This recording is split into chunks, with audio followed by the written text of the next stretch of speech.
겸손히 하나님과 동행하라 라는 제목으로 같이 은혜를 나누도록 하겠습니다. 우리 마을에 올해하고 내년에 이렇게 지적 제조사를 한다고 합니다. 참 잘 된 일이라고 생각합니다. 우리가 이 지적 제조사가 잘 될 수 있도록 큰 갈등 없이 이렇게 잘 마무리될 수 있기를 위해서 기도해야 될 것입니다. 보통 사람들은 자기 땅이 어느 정도 경계에 있는지를 어느 정도 다 압니다. 그런데 우리가 이 경계에 대해서 잘 모를 수도 있고 또 알고 있더라도 이게 어디까지인지 명확하지 않을 수가 있습니다. 그래서 사람들 간에 이렇게 갈등이 있을 수 있는데, 그래서 이 지적 제조사를 통해서 명확하게 해주면 참 좋겠다라는 생각이 듭니다. 어찌됐든 자기는 당연히 이것은 내 땅이다, 평생 내 땅이다, 내가 전에 이렇게 돈을 주고 산 땅이다 라고 알고 있었는데, 그런데 나중에 보니까 이것이 서류상으로 내 땅이 아닌 것이 되어 있을 수도 있습니다. 그런 경우가 흔치는 않지만은 그런 경우가 실제로 있습니다. 그럴 경우에는 얼마나 원통하겠습니까? 정말 억울하고 원통한데도, 그런데도 호소할 데가 없습니다. 법적으로 해보려고 해도 잘 안 됩니다. 정말 원통한 마음으로 다른 사람한테 정말 이렇게 내 땅이다 라고 호소해봐도 결국에는 내 땅이 안 되는 그런 경우도 실제로 있습니다. 오늘 말씀을 보면 하나님께서 마치 이스라엘 백성들에 대하여서 내가 이렇게 정말 억울하다, 원통하다 하는 그런 마음으로 이스라엘 백성들에게 말씀하시는 것 같습니다. 1절에 보니까 너는 여호와의 말씀을 들을지어다 하고 너는 일어나서 산을 향하여 변론하여 작은 산들이 내 목소리를 듣게 하라 라고 말씀하고 있습니다. 무슨 말이냐 하면 너는 입이 있으면 한번 말을 해봐라. 입이 있다면 네가 왜 그렇게 하는지 제발 좀 말해봐라 라고 말씀하고 있습니다. 그리고 2절에는 너희 산들과 땅의 견고한 지대들아 너희는 여호와의 변론을 들으라. 산들아, 땅들아, 내 말 좀 들어봐라. 이스라엘에 대하여서 내가 정말 하고 싶은 이야기가 있는데 내 말 좀 들어봐, 내 변론 좀 들어봐 라고 하고 있습니다. 그러면서 3절에 뭐에 대해서 이야기하고 있어요? 이르시기를 내 백성아 내가 무엇을 내게 행하였으며 무슨 일로 너를 괴롭게 하였느냐 너는 내게 증언하라. 내가 너에게 잘못한 일이 뭐가 있냐, 내가 너를 괴롭게 한 일이 뭐가 있냐, 입이 있으면 한번 말해봐라. 그런데 왜 너는 나를 이렇게 배신하냐 라고 하나님께서 말씀하시는 겁니다.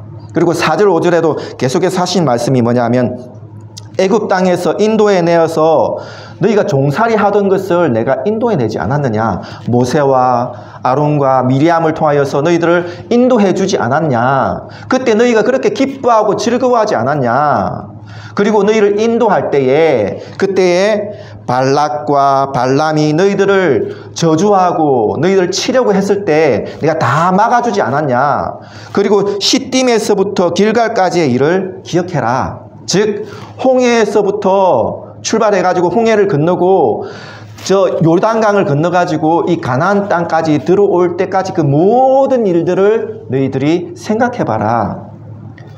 그 모든 일들이 다 나의 은혜가 아니냐라고 그렇게 하나님께서 말씀하시는 거예요. 그런데 너는 왜 나를 배신했냐? 그런데 여러분, 이것이 조금 하나님 입장에서는 조금 격떨어지는 그런 일 아닌가요? 그런 말 아닌가요? 서로 변론한다는 것은 서로 격이 맞아야 변론을 하죠. 인간과 동물이 토론하는 거 본 적 있으십니까? 재판하는 거 본 적 있으십니까? 그러지 않습니다. 격이 다릅니다. 인간과 인간이 재판을 하는 것이지 인간과 동물은 재판하지 않습니다.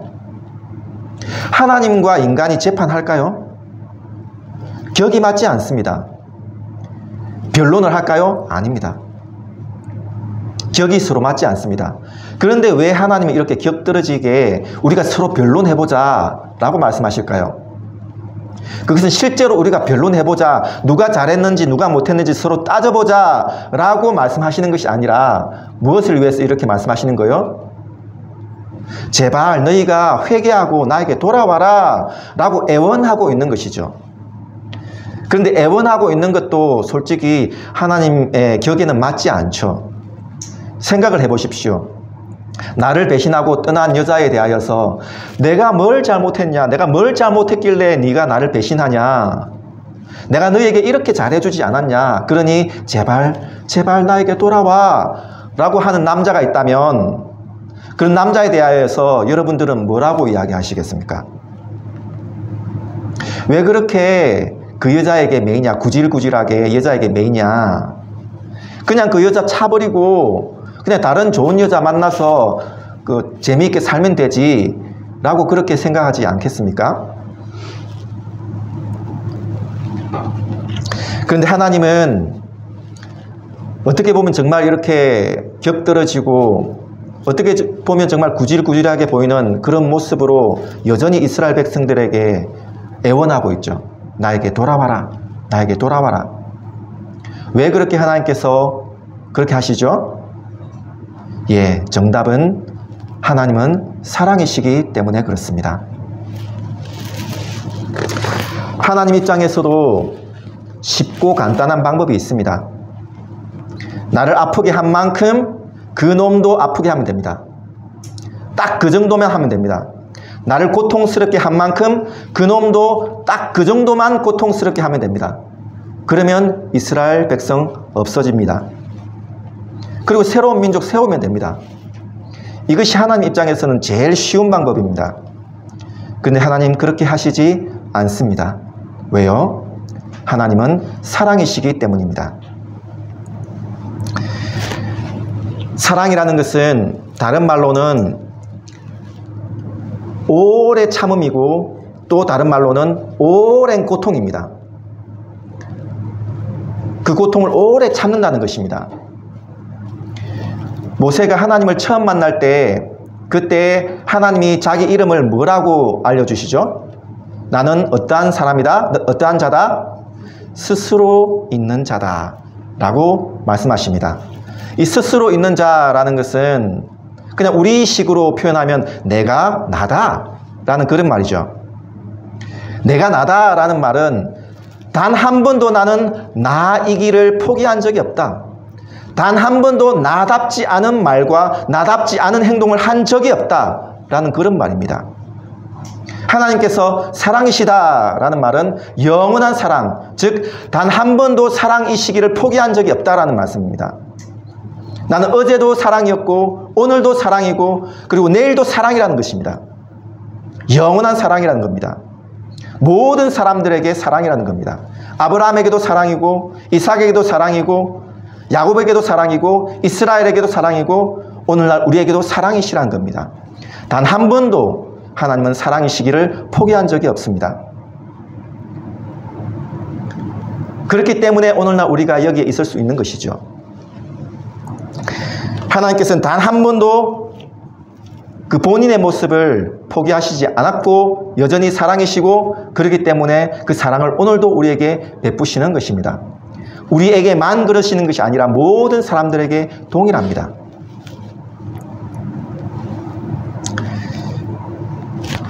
그러므로 하나님께서 우리에게 여전히 사랑을 베푸실 때에 그때 우리가 하나님이 의뢰의 그런 분이시겠거니 하면서 아무렇지도 않게 그렇게 대하지 말고 교만한 마음을 들지 말고 겸손한 마음으로 하나님 앞에 엎드려 회개하고 주께 돌아오는 우리가 되어지기를 주님의 이름으로 축복합니다. 6절부터는 분위기가 조금씩 달라집니다. 내가 무엇을 가지고 여호와 앞에 나아가며 높으신 하나님께 경배할까?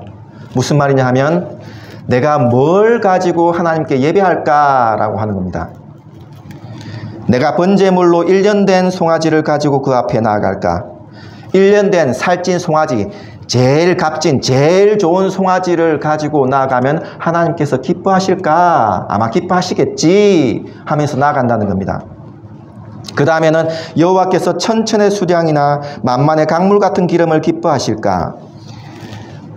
최상급의 송아지를 또 좋아하시겠지만은 천천의 수량이나 만만의 기름 같은 많은 재물도 하나님 기뻐하실 거야, 좋아하실 거야 라는 겁니다. 아니야, 그 정도로는 안 돼. 내 몸의 열매, 즉 맏아들, 장자 정도는 드려야 하나님께서 기뻐하시겠지라고 말하고 있습니다. 여러분, 장자를 드린다는 것은 어떤 거예요? 거의 내 모든 것을 드린다는 그런 것이죠. 근데 이것마저도 하나님께서 어떻게 하신다고요? 기뻐하지 않으신다고요. 왜요? 내 욕심 때문에 내 맏아들을 드리는 것, 이것을 하나님께서 기뻐하시지 않아요. 이런 신앙을 뭐라고 하죠? 그래하는 신앙. 이방 민족들이 우상을 섬길 때 하는 그런 행위들인 거예요. 내 아들 정도를 드리면 아마 신이 나에게 이것을 주겠지 하는 그런 신앙이라는 거예요. 그래하는 신앙. 아브라함도 자기 아들을 하나님께 드리려고 했죠. 근데 그것을 두고 우리는 뭐라고 해요? 추악하다고 하나요? 고귀한 신앙이라고 하죠. 왜요? 자기 욕심을 따라서 한 행동이 아니라 하나님의 뜻을 따라서, 하나님의 명령을 따라서 순종하는 마음으로, 순전한 마음으로 그렇게 아들을 드렸기 때문에 그것을 고귀한 신앙이라고 그렇게 하죠. 근데 자기 욕심을 따라서 자기 아들을 드린다고 하여서, 아들까지 드린다고 하여서 그것을 고귀하다고 하나요? 아니요. 고귀하다고 하지 않아요. 오히려 추악하다고 하죠. 그리하여서 8절에 결론에 이릅니다. 사람아, 주께서 선한 것이 무엇임을 내게 보이셨나니. 하나님이 진짜 기뻐하시는 것이 무엇인지 아느냐 하면서 세 가지를 말해요.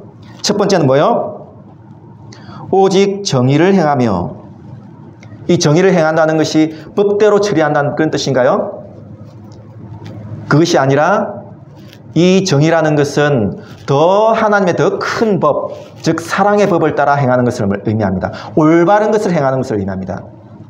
그리고 인자를 사랑하며, 즉 하나님과 내 이웃을 사랑하며, 그리고 마지막으로 겸손하게 내 하나님과 함께 행하는 것이 아니냐. 겸손한 마음으로 하나님과 함께 동행하면서 하나님 뜻대로 사는 것, 그것이 하나님께서 진짜 기뻐하시는 것이 아니냐라고 하나님께서 말씀하시는 것입니다. 그러므로 하나님께서 진짜 기뻐하시는 것은 내가 뭔가를 큰 것을 드리는 것, 내가 뭐 큰 사람이 되어서 하나님 영광 드러내는 것, 이것이 아니라 하나님께서 자조심해라 하면 또 그 소리입니까 하면서 짜증내지 않고, 네, 그러겠습니다. 말씀 읽고 기도하고 그렇게 살아야지 하면 또 그 소리입니까 하지 않고, 네, 그러겠습니다 하고, 내 이웃을 내 몸과 같이 사랑하라 하면 저런 놈도 내가 사랑해야 됩니까 하고 이유 달지 않고, 네, 원수까지 사랑하겠습니다 하는 것이 하나님께서 기뻐하시는 일이라는 겁니다. 그러므로 우리가 하나님께서 기뻐하시는 이 일을 우리가 행해야 하지 않겠습니까? 오늘 이 말씀을 보면 하나님은 어떤 분이십니까? 하나님이 어떤 분이시죠? 하나님은 사랑의 하나님이십니다. 그 사랑의 하나님이시기 때문에 하나님께서 무엇을 하시죠? 어떤 행동을 하시죠? 첫 번째로는 법대로 따지지 않습니다.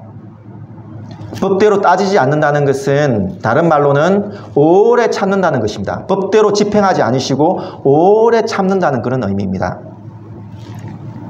노예에 가면 법이요 하면서 앞에 나가서 이것저것 말씀하시는 그런 분들이, 그런 목사님들이 계십니다. 그분들이 하는 이야기를 들어보면 다 옳습니다. 다 맞는 말들입니다. 그런데 안타깝게도 그 말들 속에는 사랑이 없습니다. 은혜가 없습니다. 덕스러움이 없습니다. 사랑이 없으면 그 모든 것은 다 의미 없습니다. 부모와 자녀 사이에 법이 우선인가요? 아니면 사랑이 우선인가요?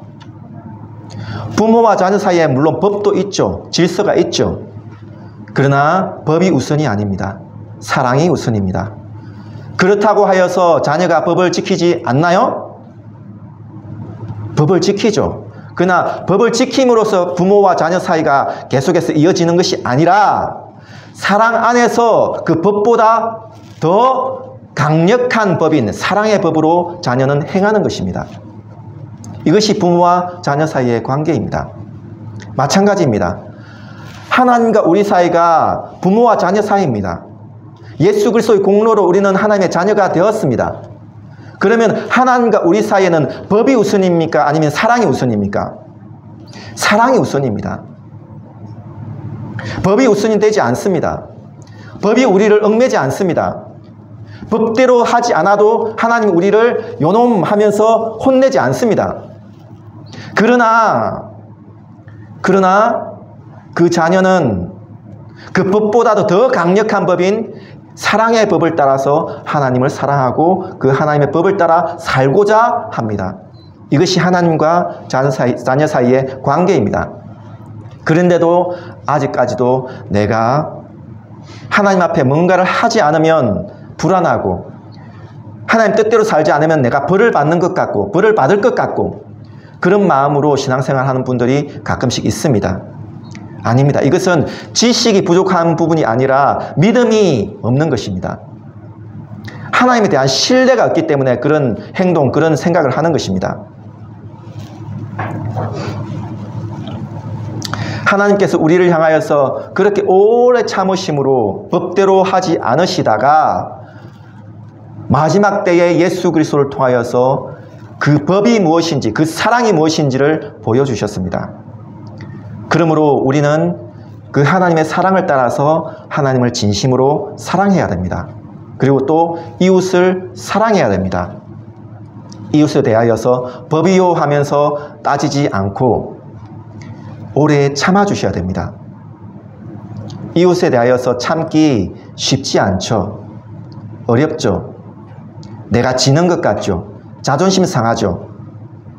그러나 참아주셔야 됩니다.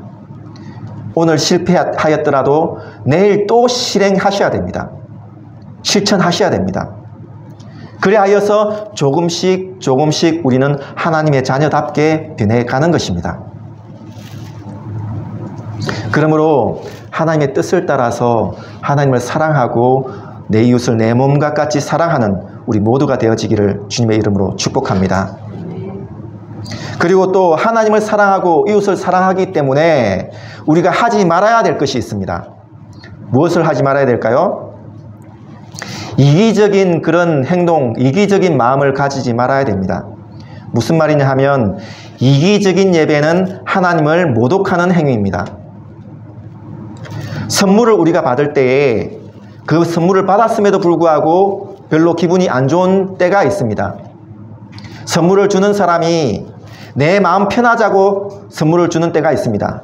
또 혹은 그 다른 사람의 마음을 사기 위해서 일부러 선물을 주는 때도 있습니다.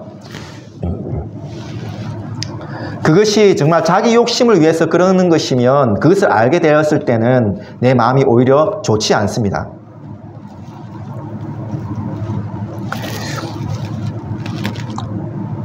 남자들이 여자들의 마음을 사고자 할 때 선물 공세를 하잖아요. 어느 정도의 선물을 해야 여자가 마음을 열까요? 블랙카드, 한도가 없는 블랙카드를 주면 여자가 마음 문을 열까요? 아니면 슈퍼카라 하나요? 최고급 승용차를 이렇게 선물하면 여자가 마음 문을 열까요? 예, 물론 그런 것들 좋죠. 그런 것들을 받으면 얼마나 좋겠습니까? 그러나 그것 때문에 마음 문을 여는 것 아니지 않습니까? 진짜 중요한 것은 그 남자의 사랑하는 마음이죠. 그 남자가 사랑하지도 않는데 그 선물을 함으로써 그 여자가 마음 문을 열었다, 그 남자를 받아줬다, 그것은 그 남자도 정말 격떨어지는 것이고 그 여자도 그 마음도 참 격떨어지는 것이죠. 진짜 중요한 것은 마음이 가고 마음이 오는 것이죠. 이것이 진짜 중요한 것이죠. 마찬가지입니다. 우리가 하나님을 사랑한다라고 할 때에 여자에게 선물하기 위해서 몇 날 며칠을 고민하면서 선물을 하듯이 그러는데 우리가 하나님을 사랑한다고 하면서 하나님께 예배 드리는데 아무런 그런 감정도 없고 아무런 마음도 없이 그저 왔다가 그저 가서 되겠습니까? 하나님께 진심으로 대하셔야 됩니다. 하나님께 정성을 다하셔야 됩니다. 신경을 쓰셔야 됩니다. 옷 입는 것을 신경 쓰셔야 되고, 내 치장하는 것을 신경 쓰셔야 되고, 어떻게 행동할까 신경 쓰셔야 되고, 그리고 어떻게 예물을 드릴까 신경 쓰셔야 됩니다. 어떻게 찬양할까, 어떻게 예배할까 신경을 쓰셔야 됩니다. 이것이 우리가 하나님을 사랑하는 그런 모습입니다. 하나님도 그런 예배자를 지금 찾고 계십니다.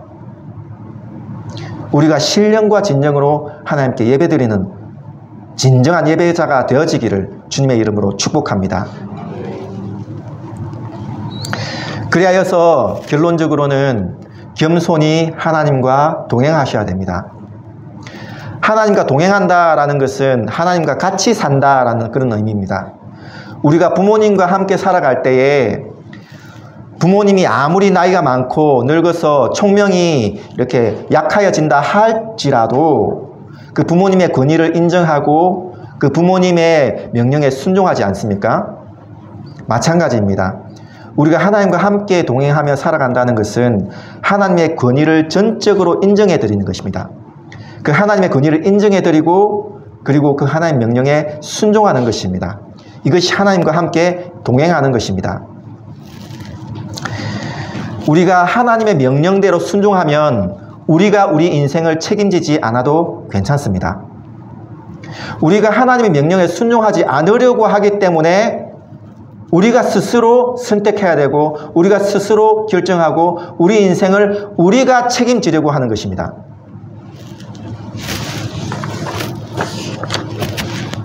하나님께서 계속해서 설득하십니다. 내가 너의 인생을 책임질게. 내가 너의 인생을 책임지니까 너는 나를 믿어. 괜찮아. 나를 의지해봐. 하나님께서 계속해서 우리를 설득하십니다. 그러므로 하나님을 진심으로 믿는 신앙으로 하나님을 의지해야 됩니다. 사람이 나이가 들어가면 들어갈수록 그 말이나 행동들이 둥글둥글해지죠. 왜 그렇게 되나요? 인생을 살아보면서 실패와 좌절을 맛보면서 내 뜻대로 되는 것이 아니구나 하는 것을 경험하면서 그 성격이나 말이 조금씩 둥글둥글해집니다. 신앙도 마찬가지입니다. 신앙도 내 뜻대로 되는 것이 아니구나 하는 것을 경험하면서 처음에는 날카로웠던 신앙이 조금씩 둥그러집니다. 시간이 지나고 나이가 들었는데도 여전히 날카롭고 여전히 그렇게 기세등등한 사람이 있다면 그 사람은 그 실패와 좌절을 자꾸 남 탓으로 돌리기 때문에 그렇습니다. 혹은 실패와 좌절을 하였더라도 그것을 항상 고집스럽게 그래도 내가 난데 하면서 고집스럽게 그렇게 완악하게 하기 때문에 그 성품이 변하지 않는 것입니다. 보통 우리는 실패와 좌절을 통하여서 그렇게 우리는 인생이 내 뜻대로 되는 것이 아니구나. 그렇기 때문에 하나님이 나의 인생을 인도하시는 것이구나 하면서 조금씩 둥그러지게 되어지는 것입니다.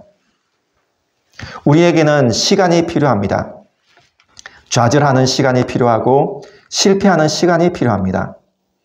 우리는 이미 예수 그리스도의 은혜로 이미 믿음으로 구원받았습니다. 맞습니까? 이미 구원을 받았습니다. 그러나 우리가 이 땅에 살아가면서 그 구원이 완성되기까지는 시간이 필요합니다. 우리의 삶이 완성된 그 구원을 우리 인생으로 이렇게 살아내기까지는 시간이 필요합니다. 실패의 시간, 좌절의 시간, 기도의 시간, 그리고 눈물의 시간, 그 모든 시간들이 필요합니다. 그 시간들이 채워짐으로써 결국에는 우리는 조금씩 진짜 하나님의 자녀답게 변해가는 것입니다. 그 믿음이 이루어져 가는 것입니다. 그러므로 인내하십시오. 끝까지 하나님을 믿으십시오. 하나님께서 나의 인생을 그저 그렇게 쉽게 내버려 두지 않는다는 것을 믿으십시오. 끝까지 그 하나님을 의지할 때에 우리는 완성된 그 구원을 기쁨으로 보게 될 것입니다. 말씀을 마무리하도록 하겠습니다. 하나님은 사랑이십니다. 어제도 사랑이시고 오늘도 사랑이시고 내일도 사랑이십니다. 하나님은 단 한 번도 사랑이시기를 포기하신 적이 없습니다. 그래서 하나님은 사랑이십니다. 하나님께서 사랑이시기 때문에 오늘 우리가 여기에 있을 수 있는 것입니다. 그러므로 실패하고 좌절한다고 하여서 낙심하지 마십시오. 그런 시간들이 있어야 됩니다. 그리고 우리가 하나님께서 기르시는 그 온전한 길로 가고 있는 중인 것입니다. 그러므로 끝까지 하나님을 신뢰하고 사랑으로 살아가는 우리가 되어지기를 바랍니다. 법이요 하면서 너무 따지지 마십시오. 질서 있게 해야죠. 그러나 법이요 하면서 너무 따지지 마십시오. 조금 둥근 사람이 되십시오. 사랑의 사람이 되십시오. 그리하여 하나님께 온 정성을 다하여 예배드리고 또한 내 이웃을 내 몸과 같이 사랑할 때에 내 인생 가운데 하나님께서 주신 그 복이 이루어지는 것을 믿고 살아가는 우리 모두가 되어지기를 주님의 이름으로 축복합니다.